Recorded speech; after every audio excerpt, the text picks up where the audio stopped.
আপনি কি বিরোধী দল নেতা আরো বলতে চান? আমি তো বললাম যদি স্বরাষ্ট্রমন্ত্রী অসংসদীয় কিছু বলে থাকেন তাহলে এক্সপান্স করব। জাতীয় সংসদের আগের প্রসিডিং গুলো দেখেন কত ধরনের বক্তব্য হয়। আমি আশা করব যুক্তি নির্ভর এবং অপর পক্ষের প্রতি সম্মান রেখে বক্তব্য সবাই রাখবেন।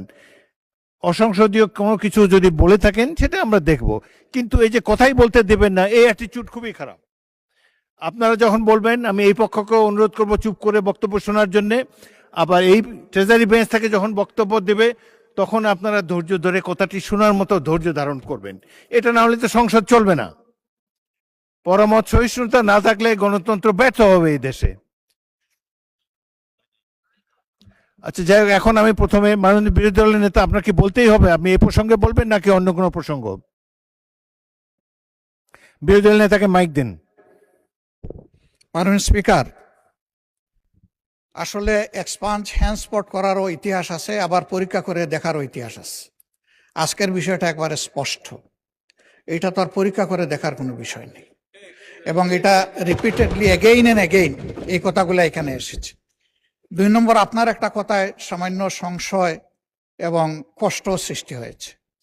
এটি হচ্ছে আপনি যথার্থই অ্যাটেনশন ড্র করেছেন, অভিভাবক হিসেবে এটা করবেন যে আমি দাঁড়ানোর পরে বাকিরা এখানে দাঁড়িয়ে আছেন, এটা ডিসেন্সি ক্ষুণ্ণ হয়েছে। এটা আপনি করতে পারেন, এটা আপনার দায়িত্ব। কিন্তু সেই সাথে শেষের দিকে কনক্লুশনে গিয়ে একটু বললেন যে এই দিকের চাইতে ওই দিকে 3 গুণ আছেন। এটা তো ভালো লাগলো না মাননীয় স্পিকার। আমি কোনো গুণে বিভক্ত, এই সংসদকে কোনো গুণে বিভক্ত করার পক্ষে নই। আমরা প্রথম দিক থেকে বলেছি ভালো কাজে আমরা সবাই এক হব, একসাথে কাজ করব, অন্যায় কিছু হলে আমরা প্রতিবাদ করব। আমরা সেই প্রতিবাদ করেছি। হয়তো এই প্রতিবাদ কারো পছন্দ হবে, কারো পছন্দ হবে না, সেটা ভিন্ন। কিন্তু আমি মনে করি যে এই ধারায় আমাদেরকে হ্যান্ডেল না করলে আমরা খুশি হব। ধন্যবাদ আপনাকে। ধন্যবাদ মাননীয় বিরোধী দলের নেতা।